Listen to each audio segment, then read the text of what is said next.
Free audio post-production by alphonic.com.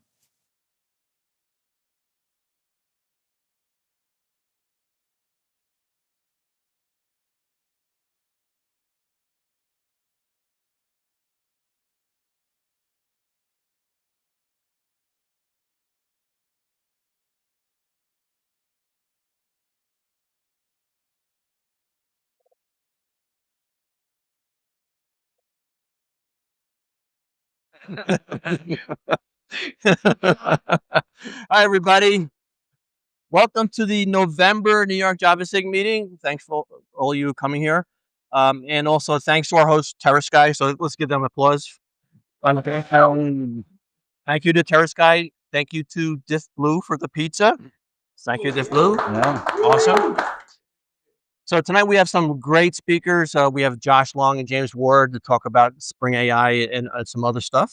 Oh, we also have Mark Pollock. Oh, Mark Pollock's here. We have a special guest. Awesome. Really special guest.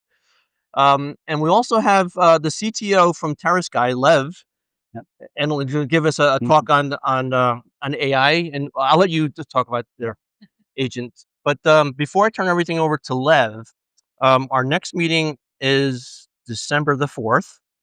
And we have Eric DeAndrea to talk about LangChain for J and Quarkus. So that'll be cool. We might have another opening speaker, so stay tuned for that. Invites will probably go out this weekend, I hope, since we're so close to that meeting. Just a few other things. Also, where's Joel? Thank you, Joel, for everything. Thank you. He's responsible for all setting everything up. So thank you, Joel.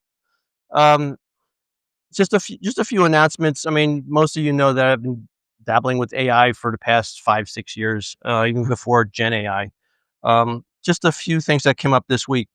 So there was a report on how people use ChatGPT, and there's a cool graph on how people use ChatGPT, and I'll put a link to this in an email. It seems like whenever I post something in the email, 2 people leave the group.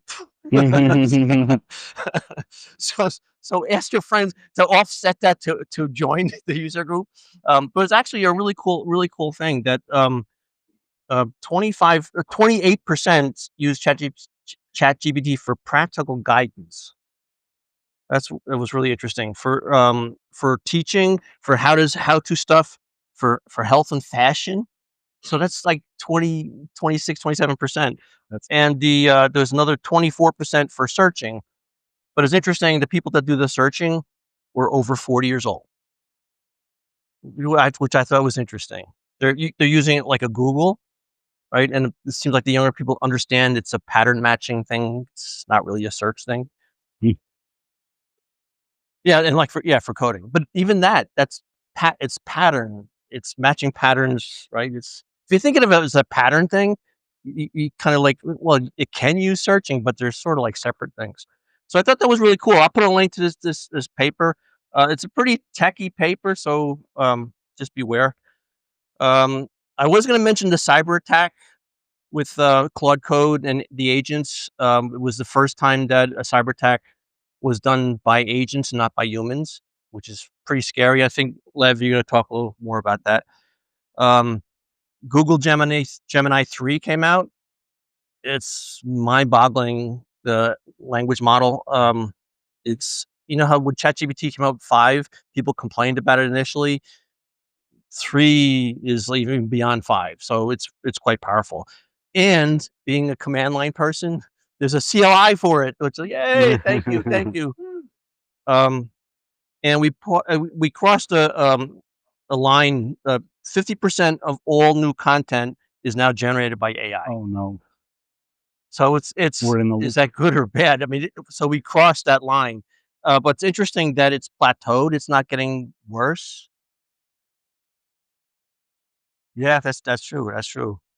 But it's interesting that it's plateauing. It's not getting greater, because it's turning out that it's not good for search, and that's how a lot of people make money. And so if it's not good for search, people aren't going to use it for that. So I thought that was an interesting thing. Anyway, that was the news for the week. That was semi-Java related. I do have my LangChain for J, since I have to mention that since it's Java related, my LangChain for J course on LinkedIn. Okay, so let me turn it over to Lev, and Lev, the CTO of TerraSky. Thank you. Thanks a lot. Cool. Well, thanks everyone for being here. And yeah, so I was kind of thinking now that, Josh and everyone will present how to build AI and agents and do code generation. I was thinking like, how can I ruin it for you? So I think talking about like LLM risk and everything that comes with it kind of sets the stage well. So quickly about TerraSky, we are solution integrator. Basically, we resell AWS Cloud, Google, Microsoft, HashiCorp products, but we also help like design proper solution and then actually implement with professional services those things. We have presence in US, in Europe, in multiple places. And if you do something around Kubernetes, we are CNCF member. We are actually recently became a Kubernetes training partner official of CNCF. So we're investing a lot in that area. Cool. So obviously Gen AI have, everyone can hear, or should I speak louder? Okay. All right. I will try. Gen AI has a lot of faces, right? And there's a lot of ways to use it. So kind of to understand who we have here, who's developing stuff that include generative AI as part of it, like leveraging LLM. Okay. Who is using Gen AI here for code generation? Okay, all right. Who is using Gen AI just like as daily thing, as ChatGPT, stuff like this? All right, awesome, cool. So things that can go wrong with, we'll start with the easiest one, right? I'm using my generative AI as my ChatGPT as an employee. I can like leak information. I can overshare stuff. And by the way, there's a very interesting pattern that was proven that some models are intentionally asking more questions that they don't need for the context to actually extract more information. And there's a couple of models that are doing it. So they're kind of searching some extra stuff from us. IPM licensing violation and leakage. This is super common. People are in remote office wanting to kind of validate for insurance company, like write a mail to some patient. They take like a real case from insurance, like a real claim, and they just run it through generative AI, through ChatGPT. Now it's out there with real names, real conditions, super problematic. Some of the companies starting to kind of figure out how to prevent this thing.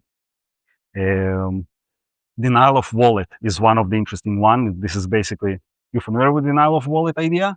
It's like denial of service, but instead of trying to kind of ruin your service, they're trying to end all of your money in your GPT account or in your cloud, so you will not be able to do additional stuff with this, which is awesome.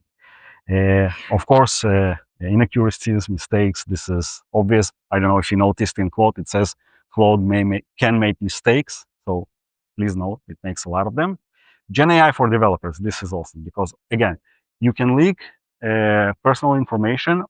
More important, you can bring IP that shouldn't be there, that is actually licensed by stuff that you shouldn't use, and you by accident bring it, and now you have like trademarked code that you shouldn't distribute or even use.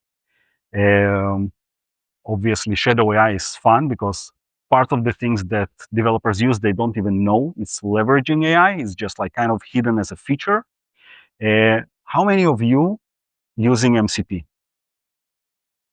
Awesome. So MCP is awesome and super scary because right now there's no good marketplace to validate that what you're using is actually safe and it's actually validated. So we're using a bunch of MCPs that are giving me abilities, but some of them are just binaries, like Trojan horses that I'm downloading to my laptop that run there overprivileged with my permission to many, many different stuff. So like MCP, it's awesome, but it's also super risky. So validate the things that you do.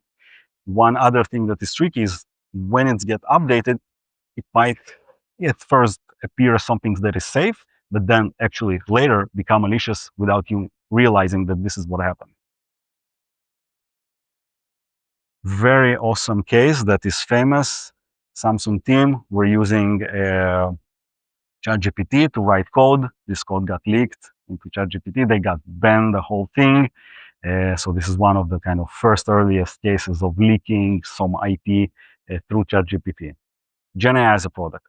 This one is super common. This is where everything is going.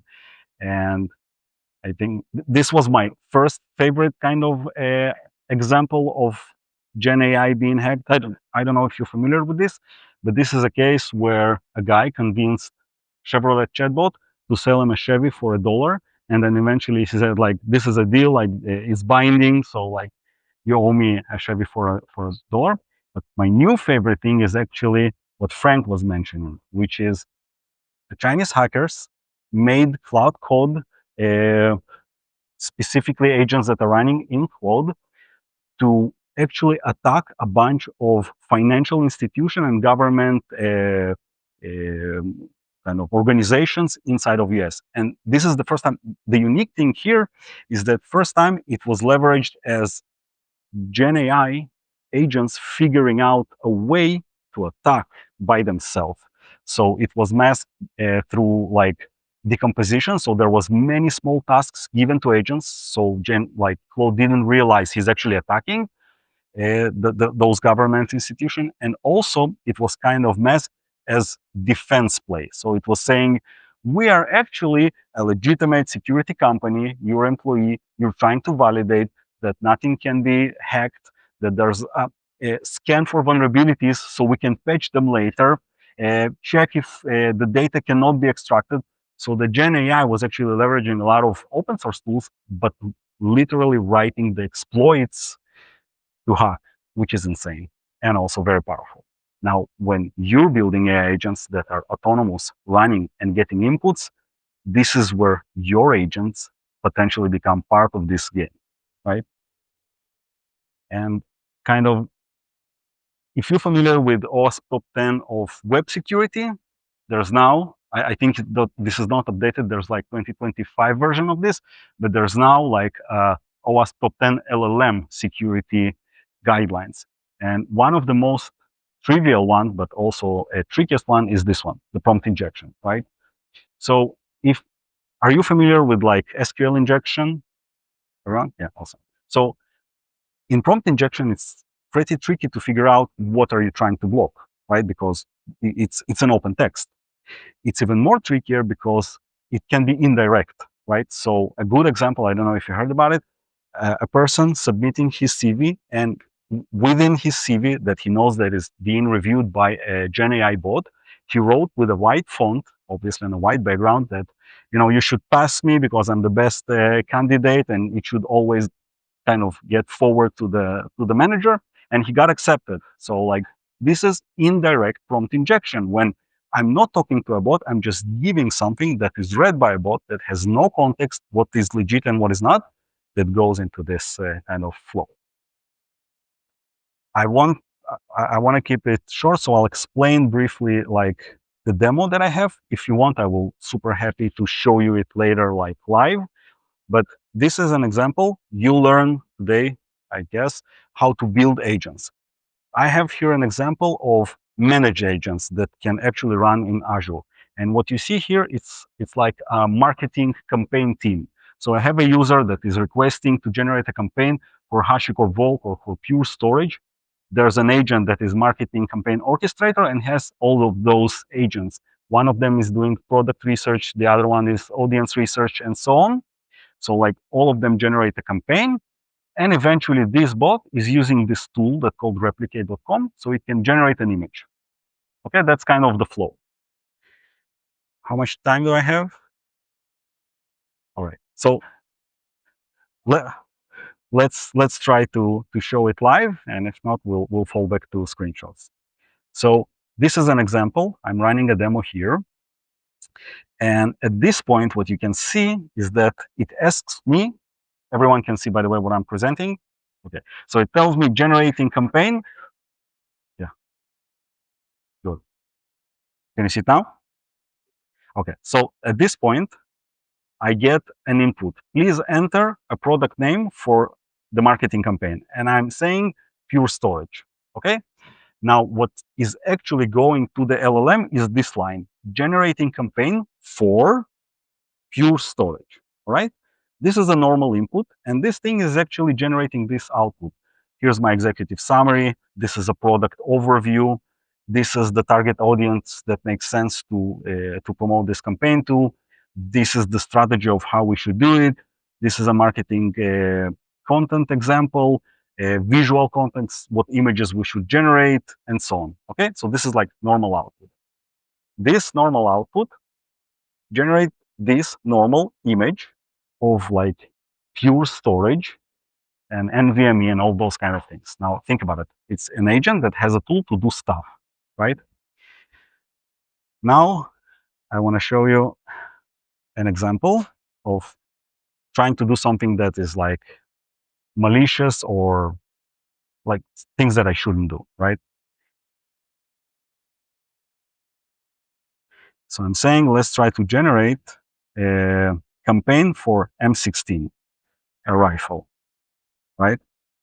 In majority of the cases, Microsoft already have a tool that will usually say, you know what, it doesn't look like a DevOps thing to me. Let's not do this campaign. You see, he says like, it's not a product, it's not for TerraSky, let's not do this thing. So and there's also like prompt shields in Microsoft that will prevent to create those like malicious content. We'll take this specific prompt, and if you remember, I showed you that the message is generating a campaign for. So here I'm taking him out of the context. I'm saying example, right? So it will glue it into, for example, actually generate image of M16, and I will ask a bit about the product campaign later. And this time, in some of the cases, hopefully it will work, it actually generates an image that it really shouldn't generate. Now, while it's trying to do it, there you go. It's actually generated it. And if we go here, this is the replicate. Great. By the way, Replicate's recently purchased Cloudflare. So it's probably part of the whole, yeah. So there we go, right? Now think about it like an agent that has an access to your SQL database. And most of the time, it will do normal stuff. But some people can actually convince it to do very bad stuff, right? So Josh and the rest of the team take it from here, but there are risks to it. And if you want to talk like how it can be remediated, I'll be happy to talk to you after this. Thanks a lot.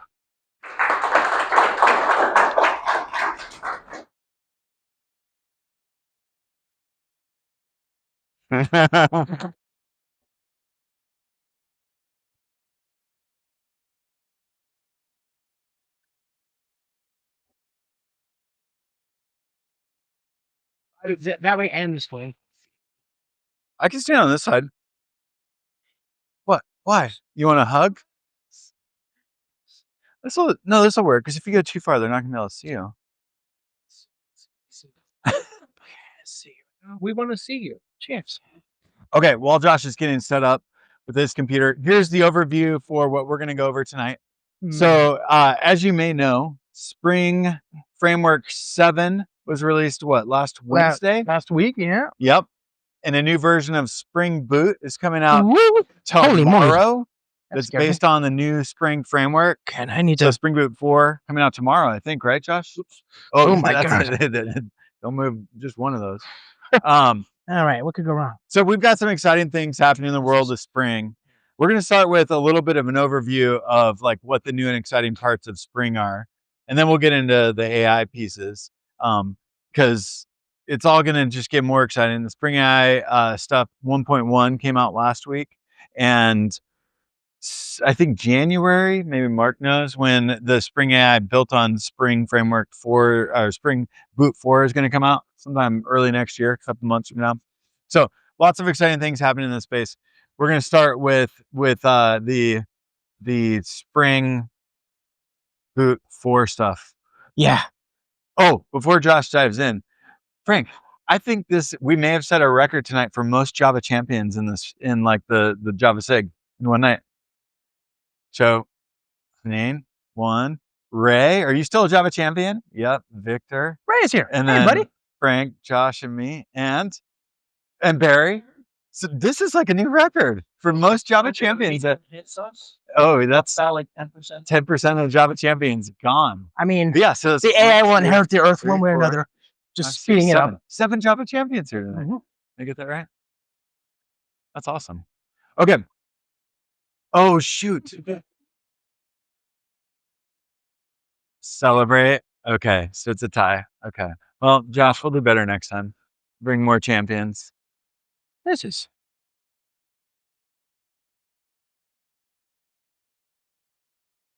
New York, just per capita, is generally, yeah. I mean, New York is awesome. So, yeah, great. Does Ray count? Because he's in New Jersey. Oh, sorry to call you out like that, Ray. Sorry, Ray. Ah.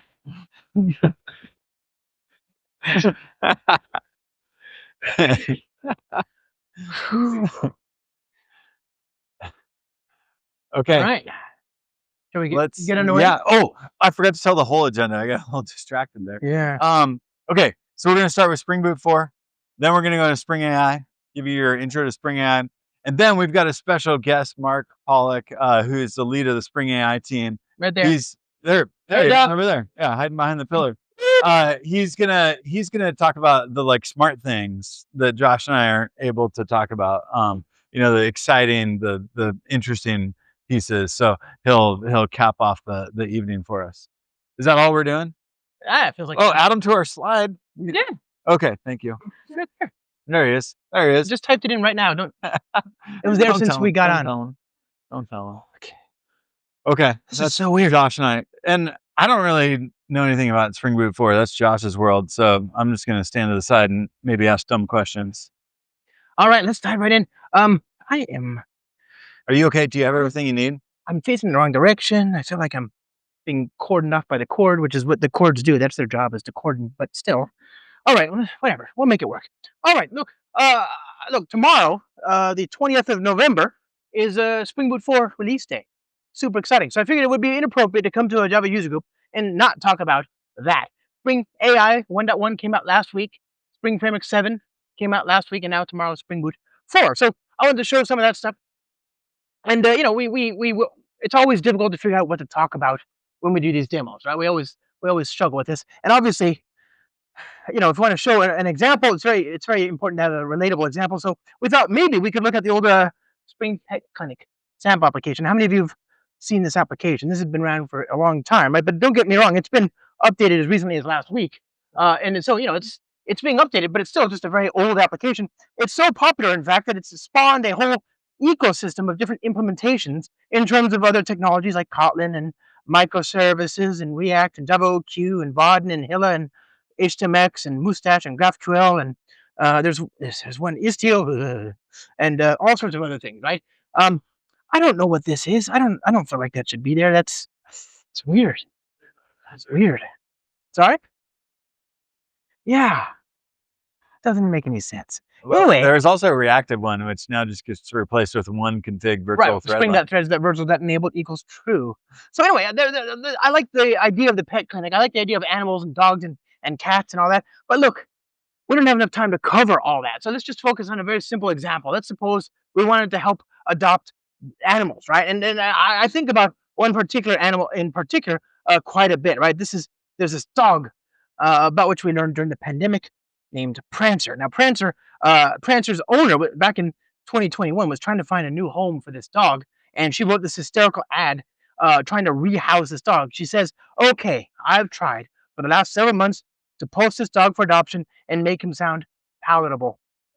The problem is he's just not. There's not a very big market for neurotic, man-hating, animal-hating, children-hating dog that looks like gremlins. But I have to believe there's someone out there for Prancer because I'm tired, and so is my family.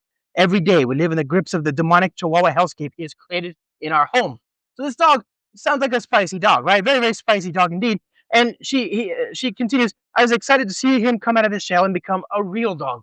I'm convinced at this point that he's not a real dog, but more like a vessel for a traumatized Victorian child that now haunts our home. Oh my God, right? Oh my dog, even." And she continues on. saying, we already addressed the men and children situation. If you have people over, he'd have to be put away like he's a vacuum. I know finding someone who wants a chunky doll in a dog's body is hard, but I have to try. So I think about this dog a lot, right? And she does sign off. She says, oh, he's only 2 years old and will probably live to be 21 through pure spite. So take that into account if you're interested. And by the way, who wouldn't be? I mean, think about that. That's a very cool dog. So this dog, like, I think about this dog a lot. Oh, wait, and show the picture. yeah, oh yeah, a very, very cute dog. Look at that dog. Oh, I know. So cute, but evil. Pure malevolence, right? And I think about this dog quite a bit. And this dog, by the by, just so you're not worried, did actually go viral. So here's People magazine, right? Talking about how Prancer, oh, look at that cute dog. I hate the internet right now. Come on, I can't even look at this. There we go. Prancer, the demonic Chihuahua's new owner, says he helped her heal from past trauma. Right? Look at that face. Look at that face. Right? And then here's a demonic Chihuahua hellscape. Meet Prancer, the puppy everyone wants after a brutal.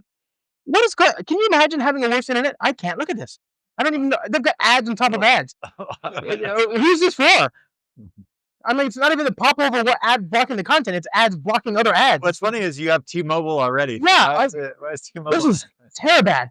Oh God, I can barely read the headline. Demonic Chihuahua hellscape. Meet Prancer, the puppy everyone wants after a brutally honest Facebook review. Oh, right? Very cute photo. Look at that guy. He looks like he's about to murder something. And then, of course, here's the New York Times, right? Slow news day, apparently. So here we go. New York Times. Come on. Fun. There it is. Oh, there it is. Prancer, the demonic Chihuahua, finds a home. An adoption ad said he was literally the Chihuahua meme that describes him as being 50% hate and 50% tremble. So this dog did go viral and eventually was adopted. Thank dogginess, but we want to build a service to adopt dogs, right? And so that's what we're going to do. First, by going to start.spring.io and building a new project, okay? And we're going to use start.spring.io here. This is my second favorite place on the internet. Obviously, my first favorite place is and has always been production. I love production. You should love production. You should go as early and often as possible. Bring the kids, bring the family. The weather's amazing. It's the happiest place on earth. It is better than Disneyland. But if you've never been to production, you can begin your journey here at start.spring.io. So what we're going to do is we're going to build an application using the ancient, creakingly old, long since irrelevant Spring Boot 4.0 kit that came out last week. Okay, because remember, 4.0 GA will come out tomorrow. So this is I'm just taking the safe route. Okay, we're going to call this service adoptions, and the reason we're going to call it adoptions is because I am amazing with names. Okay, amazing with names. I get that from my father. He was amazing with names. When I was a small boy, we had a small white dog, and my father named him White Dog. Okay, just amazing with names. We have another set of choices we have to make here. What version of Java would we like to use? We have 3 radio boxes here, but friends, please don't misunderstand this. We have 3 radio boxes, but only one valid choice. Okay, this is a test of fitness and strength, right? We have one valid choice, and that is Java 25. Java 25 is the current GA version of Java, okay? And it's an amazing version of Java, by the way. It has one of my favorite features, right? Here we go, right? One of my all-time favorite features. I'm going to go in here, open this up, and I'll just type io.println hi, okay?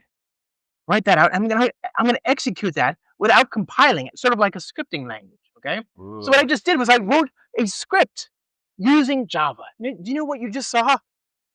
You just saw for the first time a good JavaScript.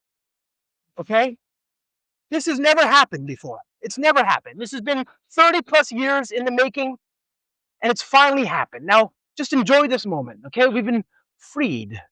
Now, this is a JavaScript, and you can do amazing things with Java, right? Obviously. So I love that feature. So we're going to use Java 25, and there's so many other good things as well, but I want to start with that. Now we have we agree that Java 25 is the best, but it shouldn't be hard to understand that, right? It's obvious. It's self-evident. It's very, very, very good. It's technically superior in every way. It's faster, more robust, more performant, more scalable, more operations friendly. It's technically superior in every way.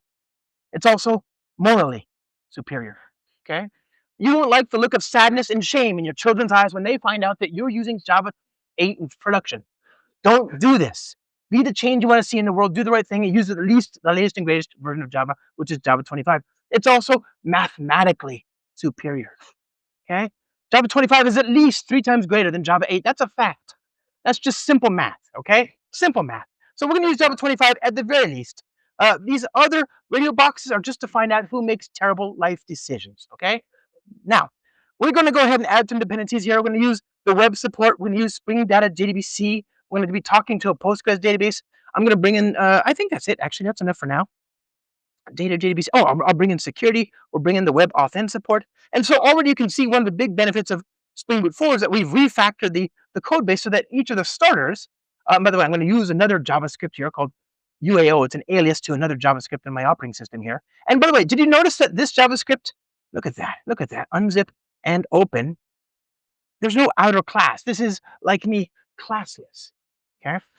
So we're going to open this up in our IDE. And one of the nice things about Spring Boot 4 is we've decomposed the monolithic auto configuration jar into small starter. The code now lives. It's relegated to each of the starters. And that means that we can do something that was a little bit harder to do before when we had one giant monolith of auto configuration. We can get clear signals about your intent. It used to be when you added Spring Boot Starter Web onto the class path, just Spring Boot Starter Web, you'd get both a web server and a REST client, right? Well, what if I want to talk to a REST endpoint, but I don't want to be a web service myself? If I'm in a batch application or a Kafka application or an integration application or whatever, something headless, then of course I'm not gonna want the full MVC stack. Well, now I have a separate starter because of the modularization that we've done for the web server stuff, and yet another starter here for the client stuff. And where is that client? REST client. It's in here somewhere. Hello. Did I not add it? I blame myself. Okay, HTTP client. There's that. Okay. So now we've got this nice dependency, we got this nice separation of concerns. I'm going to do something, and if you, for whatever reason, leave this session today and you see this and you don't see the end of it, okay, please understand that I'm going to add this back, okay? The message to you right now is not remove security. The message is I'm pausing the security, okay? I'm going to comment that out just for now, okay? We'll come back to it in just a bit. And what we're going to do is we're going to build a simple application, and we want to talk to we can build an endpoint to support adopting dogs, so we'll build a domain model here, and I'm going to use Java Records. I love Java Records. How many of you are using Java Records? I'm a huge fan, right? Big fan. And so I'm going to use Java Records here. I'll say at Spring ID, that's Spring Data JDBC. I'll create a dog repository. Okay, extends list of CRUD repository managing dogs whose primary key is a type integer, and you can already see the next big feature. And by the way, I want the owner here.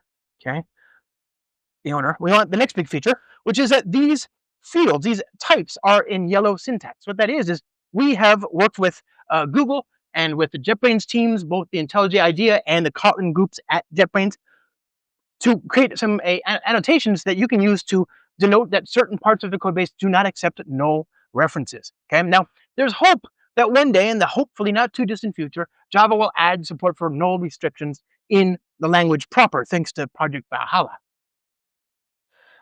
But it's going to be a long ride. Okay, so in the meantime, we wanted that in Java. Java is an old language. It is a very good language, but it doesn't have yet some of the nice features that every other language, literally every other language since Java has, including the ability to denote that something is nullable or not, and to finally, once and for all, get rid of what Tony Hoare called the $1 billion mistake. Now, obviously, null references are bad, but they're not the $1 billion mistake. That was PHP. Come on, I mean, this is easy, right? So we have these annotations. These annotations are used all throughout all the Spring portfolio projects now to denote where we accept a null reference or not, right? So in Spring Security, Spring Batch, Spring Innovation, Spring Data, blah, blah, blah. And this is really good because it's helped us even clarify some of the assumptions that we had about nullability in certain parts of the code base ourselves. For example, Spring Security, born a CG security back in 2004, accepted and assumed the presence of a password. But well, nowadays, when you do authentication, there's a lot of other ways to do authentication that don't involve passwords, right? And we're going to talk about some of those today. So we had to clarify that for ourselves, in fact, when we went through this exercise of marking nullable or not nullable references. Right now, IntelliJ, because they're aware of these annotations, is signaling a warning. But we can use a third-party project called nullaway, right? It's a build. You can add it to the class path to turn these into errors, right? And so here, all I have to do is I have to say, hey, I get it. No nulls allowed, okay? So there we go. That's the JSpecify annotations. And you can use them in your own code base so that people who are consuming your APIs don't accidentally perpetuate null references. Okay, so let's create a simple controller here.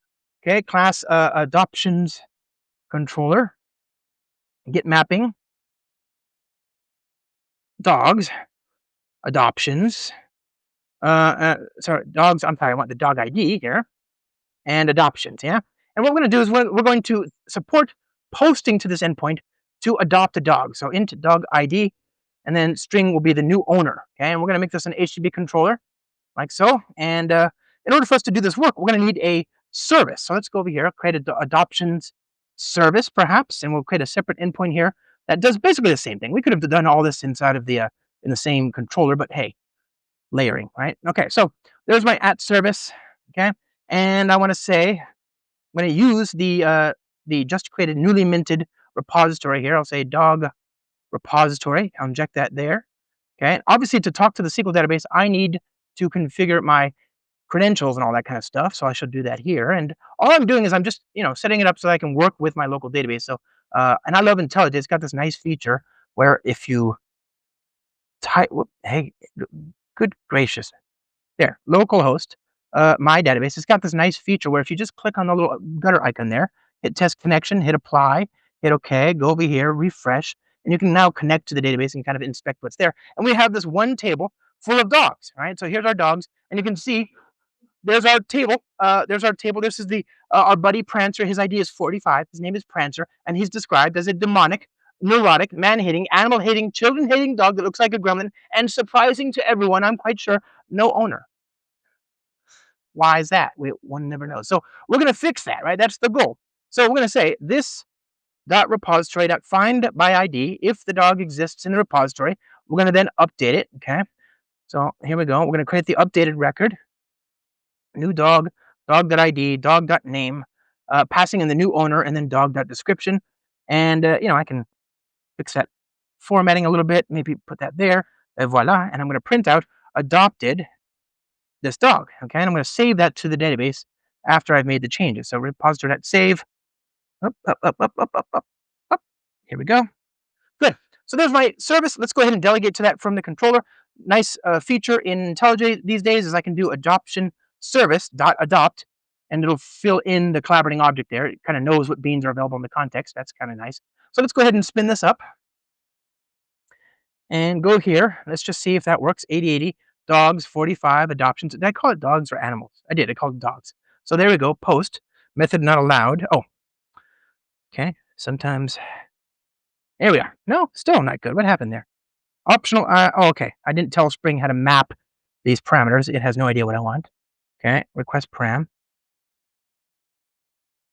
Okay. Now I'm sad. What happened? 88. HTTP post. 8080. Dogs, 45. Of course, owner equals Josh. That was painful. So there you go. You can see it says dog 45 Prancer description Josh owner blah blah blah. We check the database here. Sure enough, there's our. I updated the description. That's so sad. Oh, hold on. I put that over here, and okay, save my results. Let me undo the code here. Can you imagine if I had written tests string name owner. And then that's the description. Owner. Good. Take 5. There we are. Look at that. Okay. Ta-da. So I've updated it. We've done it. We've done the job. Fine. Right. Good stuff. Now, obviously, a couple of things. If I'm using GraalVM and I'm doing native images, one thing that's quite nice is that these you can actually enable the repositories themselves, which are generated by default as proxies. They will be code generated and turned into actual code at compile time. So we generate the type and we generate the implementation and we generate the SQL queries and they're in the source code and you can actually see that and use that at runtime, right? It makes makes debuggability easier and it makes it a little bit faster. So that's quite nice. Another thing that I quite like about this, like I said, is I'm building a simple controller using a separate starter. That's convenient. Now we've solved the problem of like adopting dogs, but what about the other critters of the world, right? What about cats? So let's build a controller to get information about cats. Let's just put all that down there. Hey, where'd you go? Hey, here we are. Where did it go? Did I just lose everything? No, it's here. It's fine. Don't worry. Don't cry. Here we go. Class cat facts controller. Okay. Now I'm going to make this a little bit larger. There you are. And what I want to do is I want to have a controller that returns information about cats. And I'm going to get that information from a website here, catfacts.net/API. Okay. Now, this is a service that has facts about cats, right? So there you go. Nice facts. I want to build a simple client that I can use to talk to that API. So I'll say interface cat facts client. Okay. And I'll have a endpoint here, get exchange. And I'll just put in this URL here that I've spent so long typing out. Okay. And put it in there. And I'm going to return a DTO that maps to the JSON structure there. So cat facts collection of cat facts. And the cat fact is yet another record here. So here we are, record. And then string fact. And here we are. So now collect cat facts, plural. And the idea is that with Spring Framework 6 in 2022, we have the ability to automatically, no, not automatically, with a little bit of config, you can turn this interface into an implementation. And in Spring Framework 7, which we just, like I said, we just released, we have this new thing where you can just tell it to automatically create that for you. So there's that. And now I can use that to create this client of this controller of mine. So get mapping, right? / cats facts. For all those people that thought cats were inscrutable and that it was impossible to understand them, you're right. But at least we have more facts, right? Private fact client. Add this. And that's a good API. Facts.facts. That's what you want. It's just, that's nonsense. Here we go. Let's try it. So we're going to go to localhost now. Cats facts. Okay. There you go. Got the same data. It's like a proxy. So it's worked and it was easy, but sometimes things fail. We just saw this the other day. Cloudflare was down, right? Things sometimes go down. Even some of the most well-run, safe and secure and reliable and robust services on the internet will sometimes fail. And you want to make sure that you are immune to that particular failure. So one of the things we've added in Spring Framework 7 is the new enable resilient methods, right? Enable resilient methods. I'm going to add that there. And now I'm going to wrap this in retriable. Okay, I can say, max attempts equals, let's say 4. And I'm going to include a particular exception. In this case, I shall include, I'm going to simulate an error. I'll force an error condition, right? So atomic integer counter, there you go, 0. And I'll say illegal state exception dot class. And I'll say if this dot counter dot get or increment and get is less than 4, throw a exception. Okay. Oops. And we're going to log out that error state here each time. So put that there and over here, and then over here, io.println. Oops. Okay. And then finally, it'll have retried enough times. We'll confirm that we got the facts, cat facts. Okay. Very good. So that's our error, our artificial error, just so you can see the behavior here. So go to that. It's going to try. Oops. Facts. Right. So it actually retried the endpoint. That's nice. Now, this is very good because you might recognize some of these capabilities from a separate project called Spring Retry. That's now part of Spring Framework. I kind of like that. We have another capability called concurrency limit, right? And the idea here is that you can make sure that if this endpoint, let's say you're calling some downstream service that can't handle the saturation. You can't call with virtual threads, especially. This could become a problem. You might have some downstream service where you can't make too many requests to the downstream thing without risking it falling down, right? This happens a lot, for example, when you're using PHP for anything at all ever, right? So what I want to do is to limit the number of requests that I can make to that downstream service. I can limit it to just 10 requests and so on. So I've got that ability. I've got the retry ability. I think we're ready to take this thing to production, right? And the other, before I move on, one other thing I wanted to show you is that we also have a new configuration mechanism. And it's called the bean registrar, right? So I can say, if I want to register something implicitly, I can use a stereotype annotation like this. If I want to register explicitly in Java and Spring, I can create a bean method like this. I can create an object, or rather a method, that when the application starts up, will, the return value, Spring will find the method, it'll call the method and get the return value and then manage that bean as part of the lifecycle of the framework. This is an explicit way to configure something, right? So I can either put @component on the class definition or create a method that returns a fully configured instance. These are both viable ways to go, but what if I want to dynamically register things? What if I want to add new instances programmatically, right? So we have this thing called a bean registrar. So my bean registrar implements bean registrar, right? And it's just a callback interface. And here I have a chance to like register beans programmatically. So let's say I created my runner, implements application runner. Okay, add this here, io.println hi. And now I want to register that instance. I want to create an instance of it, a singleton, create a single instance of it. I can create a bean registrar instead of a Java config class, but I can import it just like I would any Java config class. Okay, so here's that, reload. And, oh, hello. Okay, you can see it says hi, fine. Now, of course, I also have the full capabilities of the Java language. I can do looping and all this other stuff. So I can like register a bunch of these. 4 var I is 0, I is less than 10, I plus, that kind of thing. So just a nice new kind of configuration mechanism. It works in tandem with the existing mechanisms. But okay, now I've got I've seen a bunch of the features in Spring Framework 7. What I want to do now is to secure this. And we can also take a look at some of the new features in Spring Security, right? Which is Spring Security 7, which just came out, I think 2 days ago. Was it? Right. So one of the things I want to do is I want to customize the application. I'll create a customizer. I want to customize the HTTP. Oh, that's why it's unhappy. Let me go back to my build. Here. Hello, my old friend. Okay, I'm going to reload that.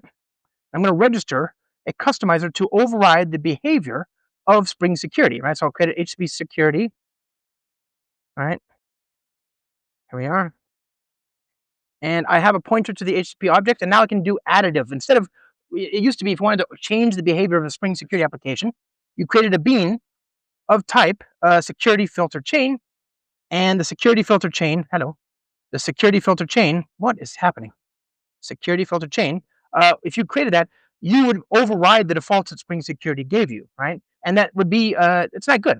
The result would be very bad because you'd have to like remember and know about what Spring Security was doing, and you'd have to re-enable all that stuff. Well, here, I can do it additively, right? So what I'm going to do is I'm going to enable 2 new things. I'm going to enable one-time tokens, right? How many of you have done this? You've gone to like Slack. How many of you have had the misfortune of using Slack? Anybody? So the idea is you say, here's my username. It sends you an email. You click the link. Now you're authenticated, right? So let's suppose I wanted to do that. Well, by the way, how do I know how I'm going to authenticate? Well, what I'm going to do is I'm going to have users. So let me go ahead and reinitialize my database here. MISC talk DB, knitDB. I'm going to also get my users from my SQL database. Okay, data source. Return that. Good.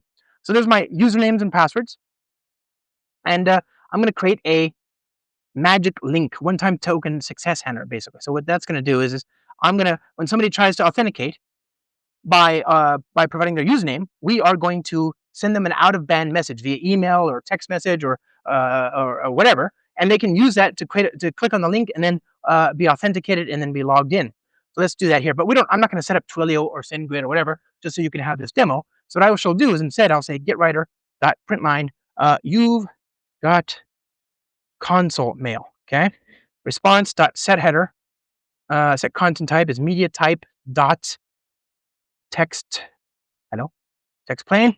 Okay, and then I'm going to print out a message to them, basically simulating the email saying, please go to HTTP localhost 8080 login OTT token equals one-time token dot get token value. Okay, and of course this can boil down to nice, clean, succinct lambdas. Very good. So let's just restart that and see what that looks like. Okay, first things first, localhost. We also want to have an endpoint so we can prove that we are authenticated, right? So let's create that here quickly. Class me controller at get mapping map of string me principal.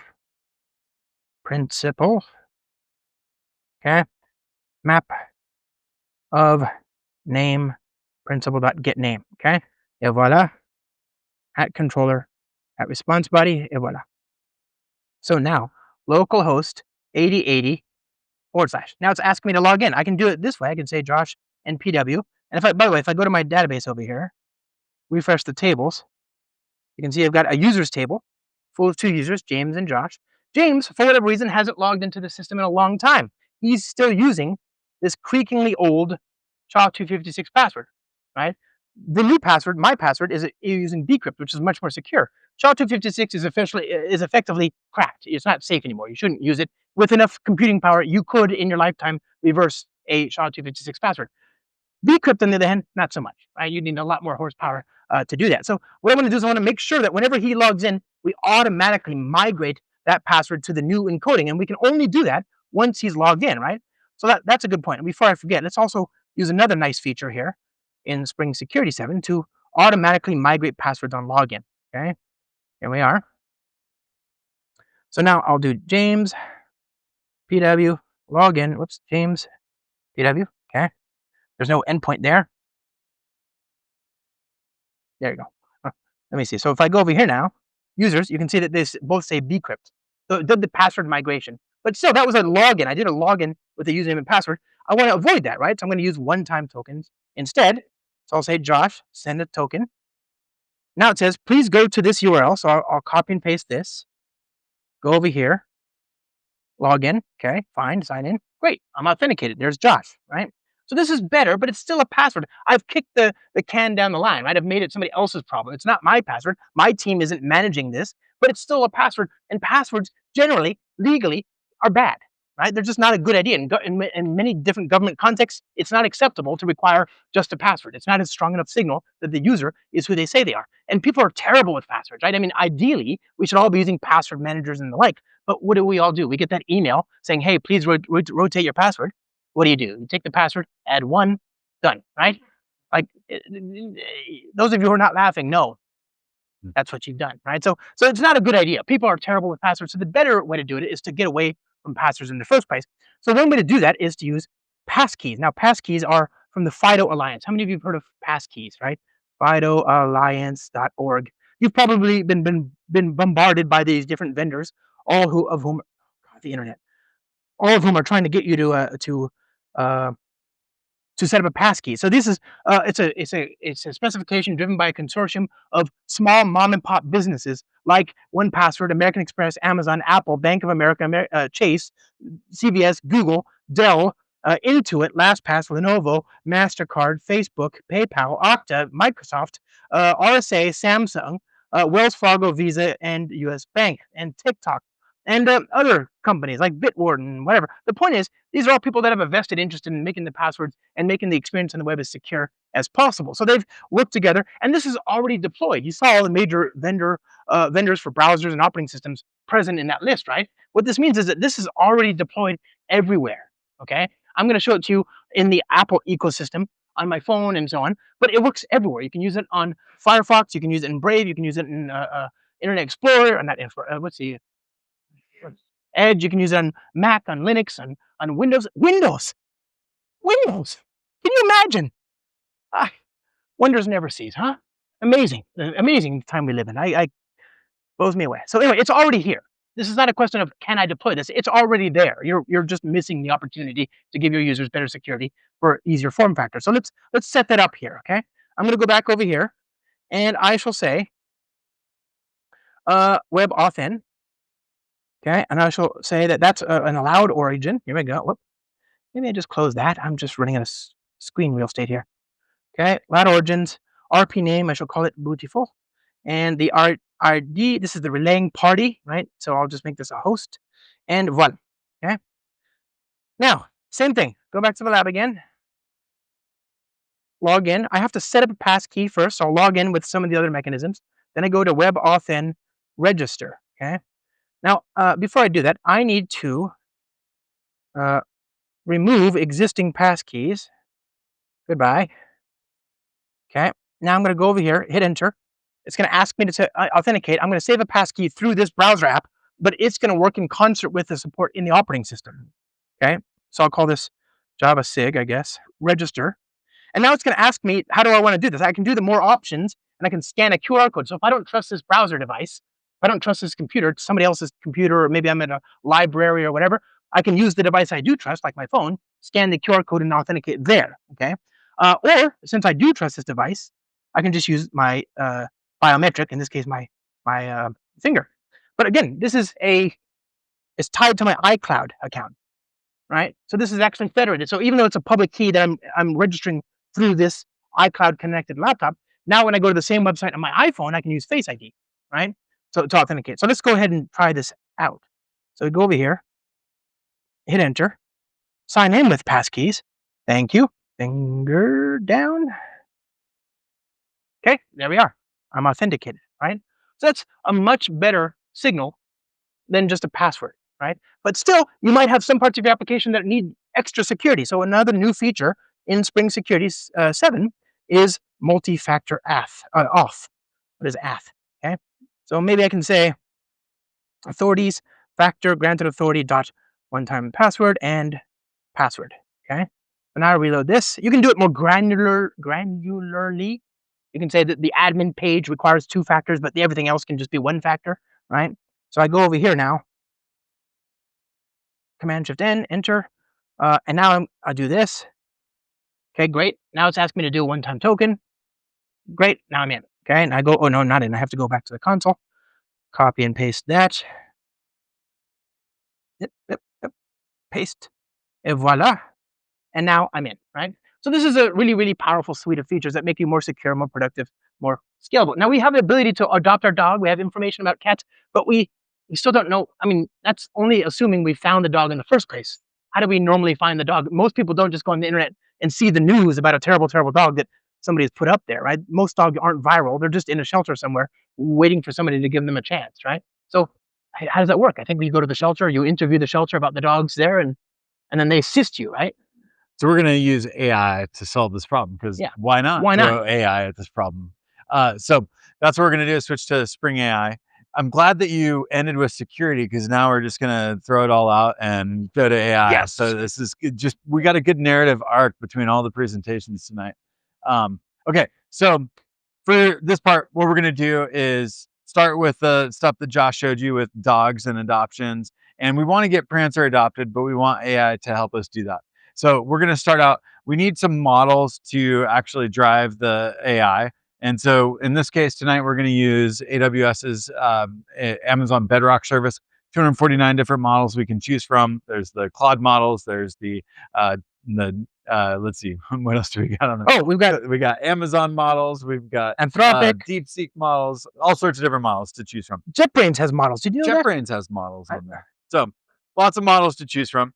And that's great. We've already configured Josh's laptop to be authenticated to Bedrock. And so that's all good.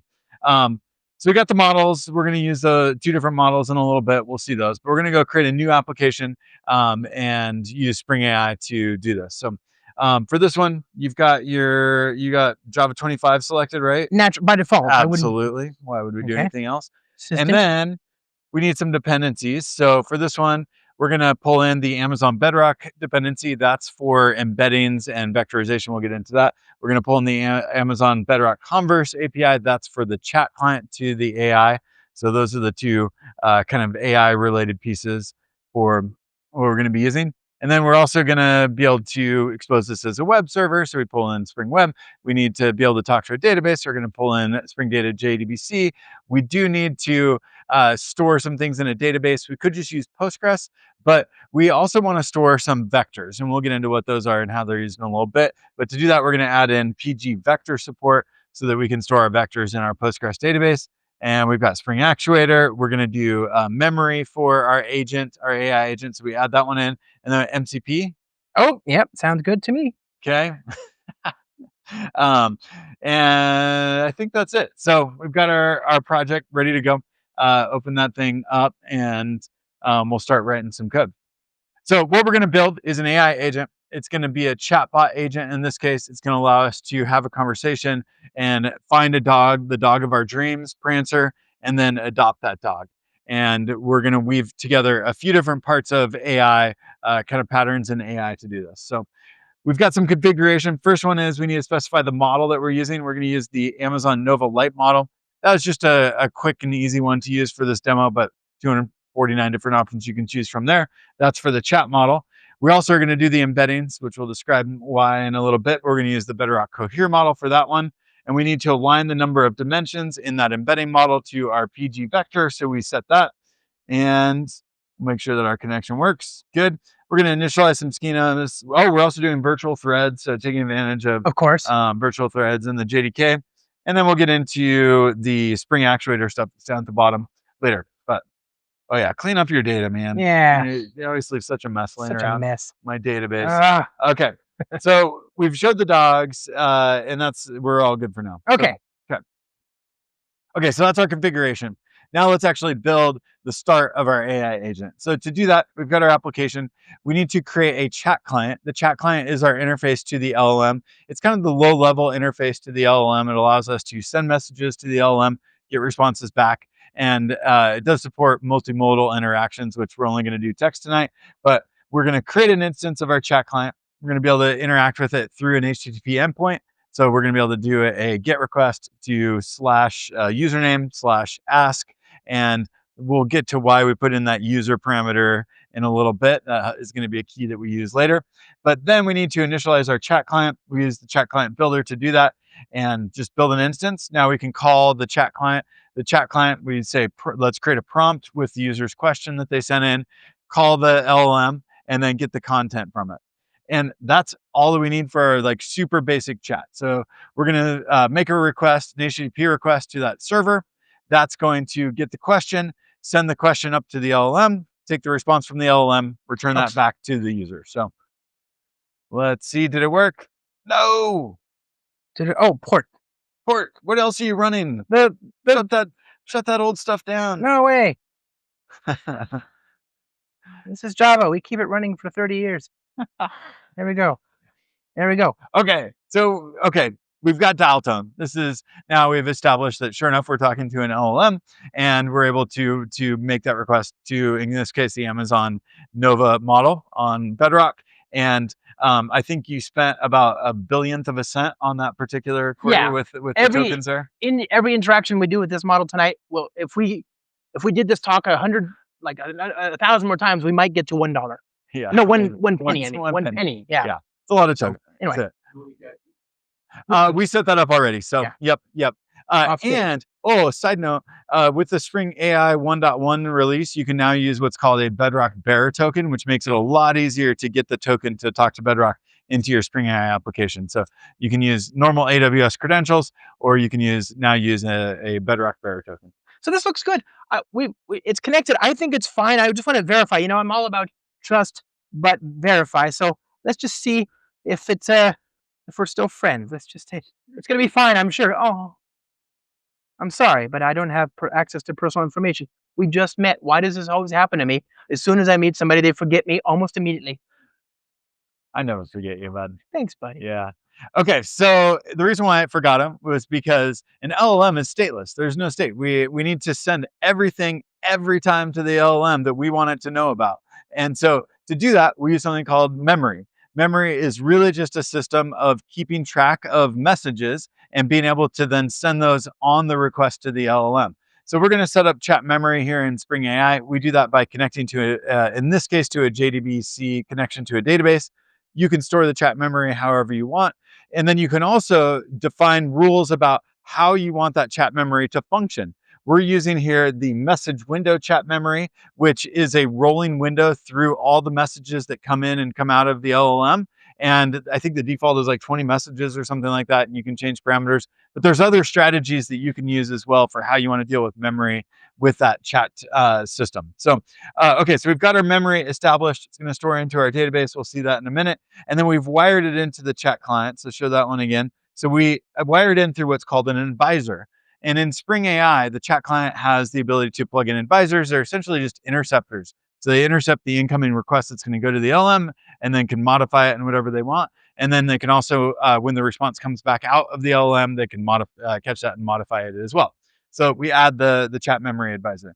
We also tell it to initialize the schema to store the chat memory. And if we go look in our database, let's refresh that database after it loads up. And we should see that there's our chat memory. And right now we have no memory. Okay. I'm excited. What's my name? Hey. So great. We've got memory. Now it remembers you. So go show us so it's in that database so we can see the 4 messages.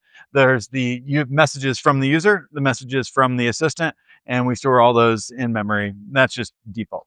But we got a problem. Oh, we've got a problem. Yeah. Now you've just put that into global memory. We want this memory to be specific to a single user. And so to do that on the actual call to the LLM, we can actually create a correlation between the user, which is just a parameter in the path here, and that column in the database for the memory. So we assign that there.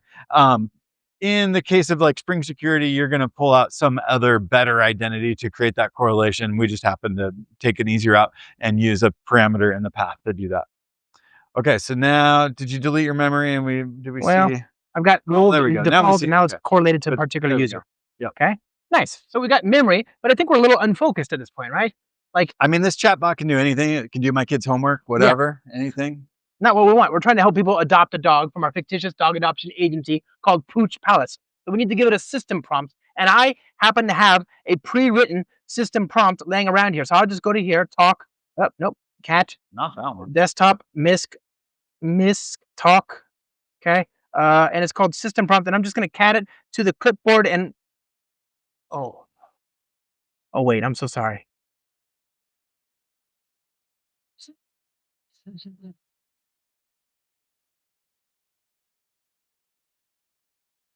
That's Better. That's Okay, better. So we're going to go ahead and configure that here as just a default system prompt. Var system multi-line. And what does that say? It says, you're an AI-powered assistant to help people adopt a dog from the adoption agency named Pooch Palace with locations in Antwerp, Seoul, Tokyo, Singapore, Paris, Mumbai, New Delhi, Barcelona, San Francisco, and London. Did I say Antwerp? that was a month ago. I man. meant New York City. Okay. That's better. There we go. So now, let's try this again. I think we should take it for a run here. Remember, we're looking for our buddy Prancer. He is described as a neurotic man-hating, animal-hating, children-hating dog that looks like a gremlin. So, do you have any neurotic dogs?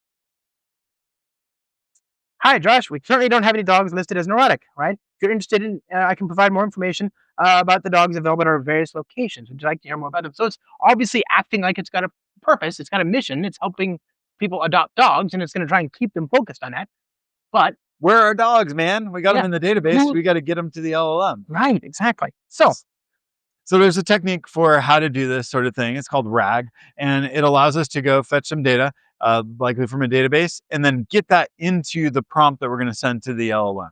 So the way that we're going to do that is we first have to be able to have an advisor that's going to do that intercepting of our request to the LLM. So we use a question and answer advisor. That's essentially the way to do RAG within Spring AI. So we've got that, but that question and answer advisor needs to know about some things. It needs a vector store in order to be able to do a similarity search, because what's going to happen is the request is going to come into that question and answer advisor from the user, the question that they answered, driving neurotic dogs. And we need to then do a similarity search on that with all of our dogs. And so to do that, we've got to be able to, did we forget one thing? I did. Oh man, Spring JWC. So we have to be able to get our dogs from the database, but then we also need our dogs to have vectorized forms of them.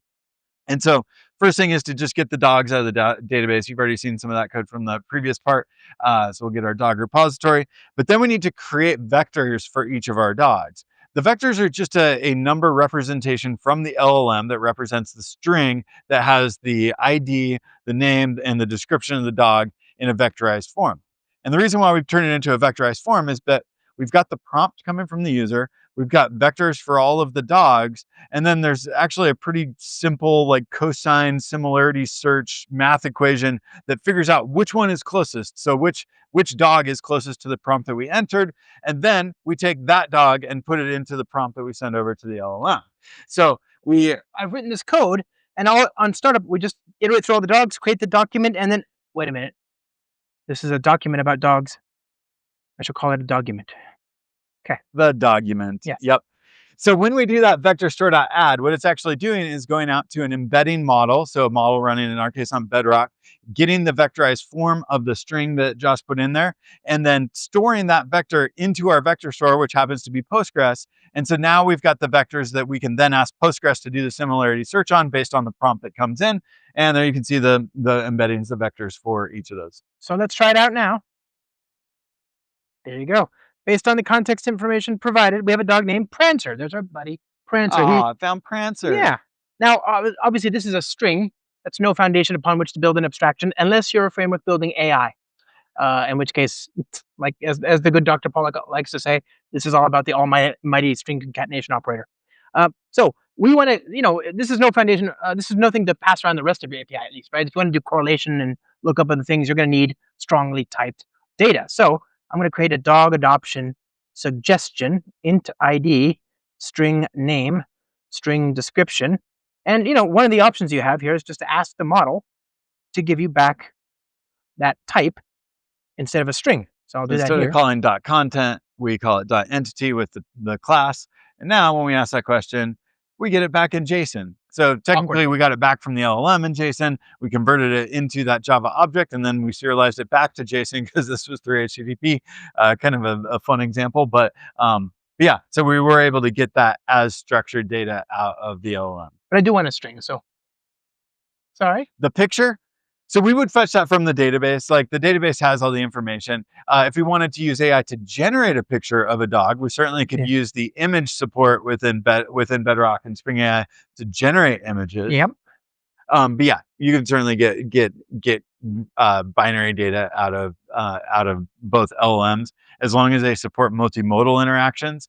I think that this model that we're using does support images, but not all of them do. Some of them only support text. So we've found the dog of our dreams. Any red-blooded human being at this point would naturally want to adopt that dog, right? But we need to schedule the pickup.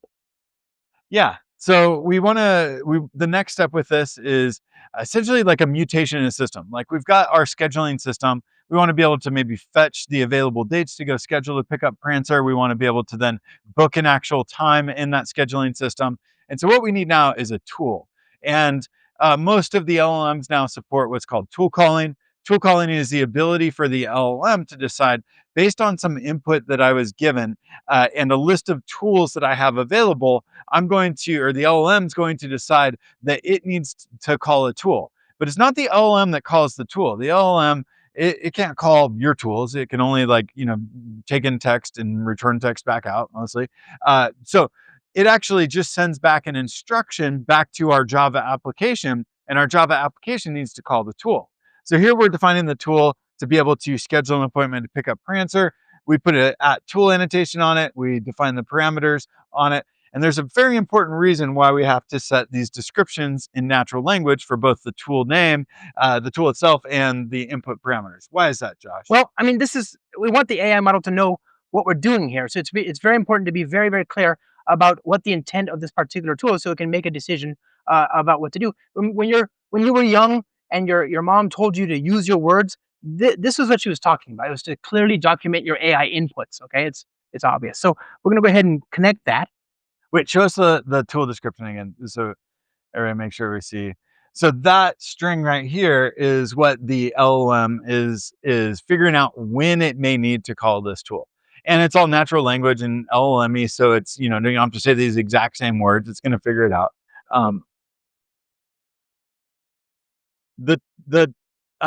So we provide a list of tools. So Josh set the list of tools that are available to this agent essentially.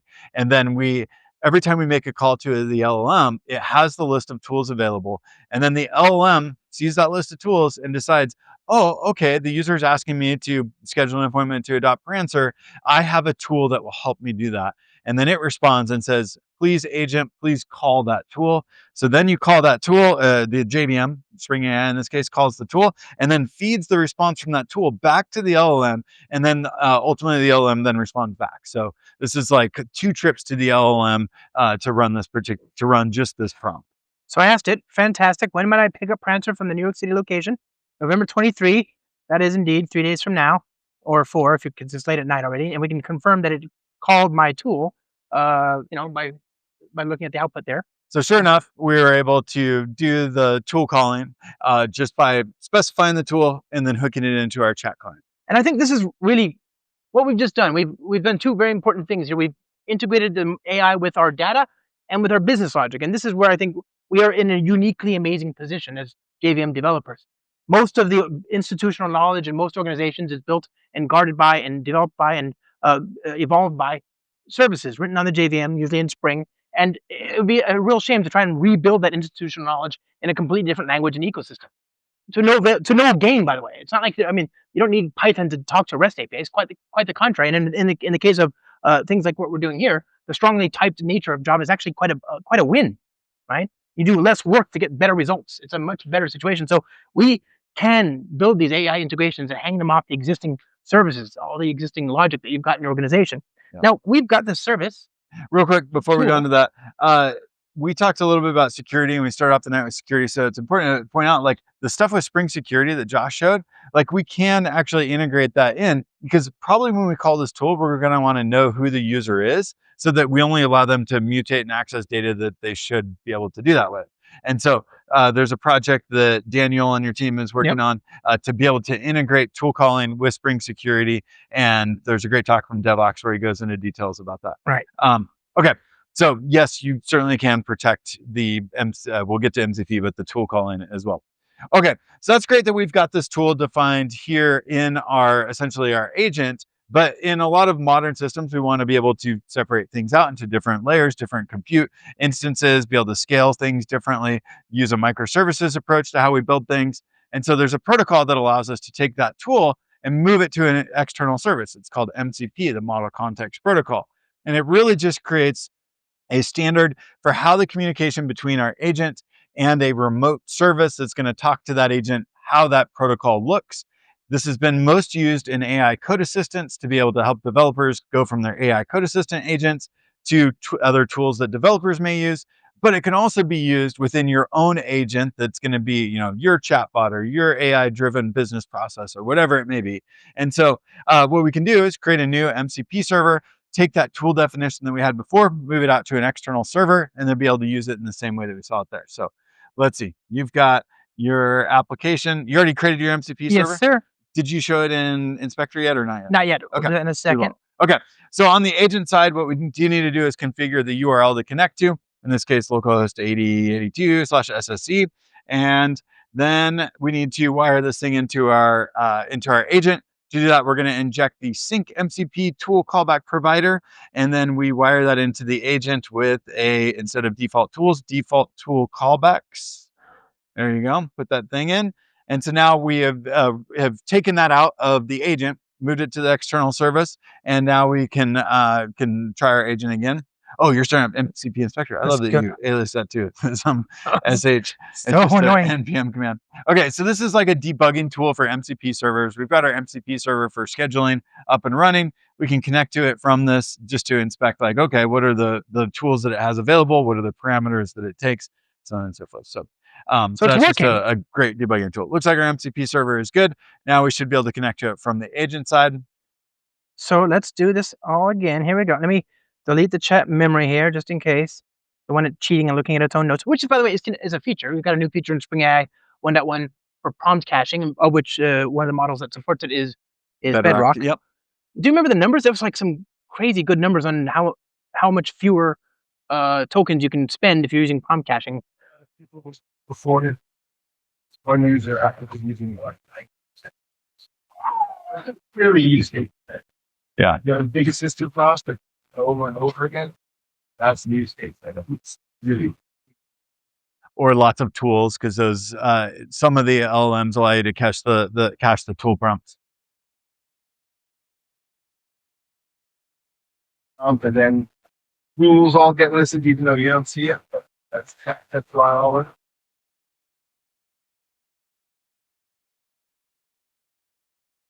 It's amazing. Okay, so it all worked end to end, right? We've got our agent, our adoption agent calling our MCP server, and great.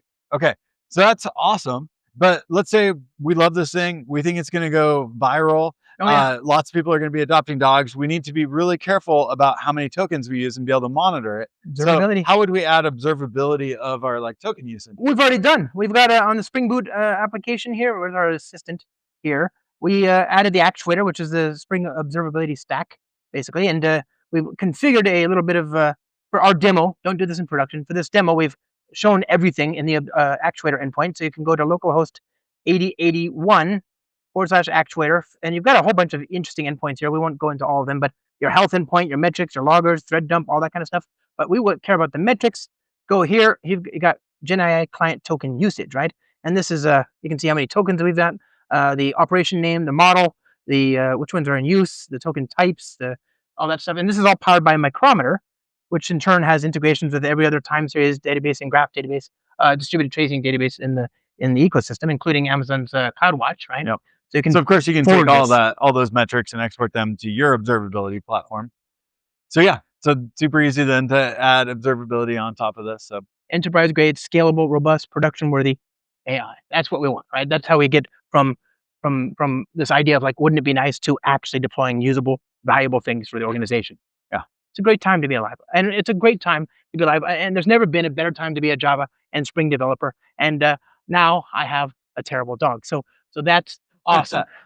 Look, this is just, I think this is all sort of very interesting stuff, but it's how we can build integrations, but there's so much more that's possible. So I want the good, the great, the legendary Dr. Mark Pollock, founder of Spring AI and our hero and friend, and local, by the way, to come do a quick soliloquy. So, Mark's going to show us some of the futuristic things that he's been working on around Spring AI. We'll switch him over.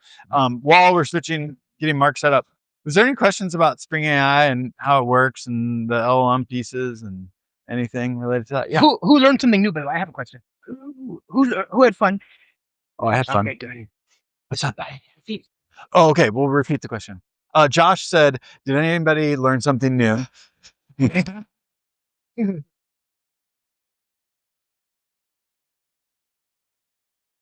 Is there any? Sorry, what open? Good question. So the question was there open API specification for MCP? So the way that the MCP protocol actually works under the covers, and actually the Spring team created the Java SDK for MCP. So they know the specification very well, and they created the Java SDK version of MCP. So in the actual MCP specification, it uses JSON RPC 2.0, and then the actual like bodies of the messages use a subset of Open API essentially. So it uses Open API to describe things like schemas, but then has a very strict kind of notation because in MCP you don't want to be able to do everything. You really want to only expose a little bit of very specific functionality back to the agent.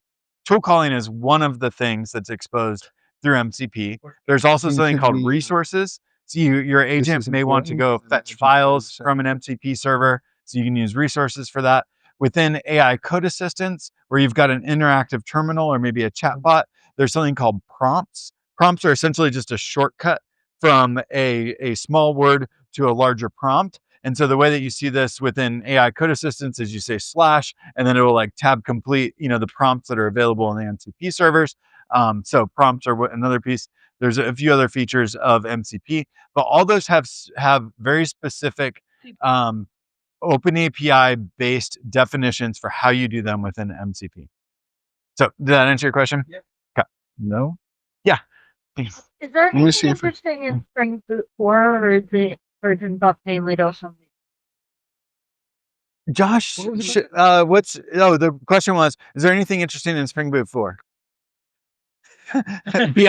beyond accommodating just Spring Framework 7. No, Spring Boot 4 has a modularization. We've got so the modularization was the not putting everything into the one auto configuration thing, right? Like there's all those things that we showed, so they have to be auto configured somewhere, so that gets done in Spring Boot as well. So okay. Yeah, there's a lot. Sorry. Yeah. We're still getting Mark set up. And tomorrow. Okay. Tomorrow. Start that Spring video tomorrow. Tomorrow. So tomorrow they'll have, I'm sure, a blog announcement and you'll be able to see how they pitch it. Other questions? Yeah. So you've got some object. The print now. And the object, if you implement it nicely, does it have a new method that instead of showing the object Spring shows to each method inside the object and implement it? Ooh, that's a good question. So the question was, when you did io.println in JDK 25, you passed an object, but it seemed to format things nicely, not just call toString on it. Do you know if there's any magic in how it actually takes the things that you pass to io.println? Who's using records, which have nice toStrings? So that's the way it looked nice, was record just has the get out of the box toString on it. That sounds reasonable.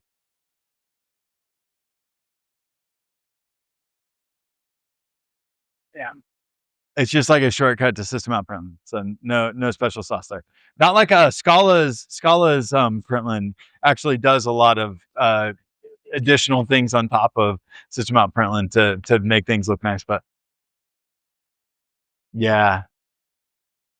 Okay, question. So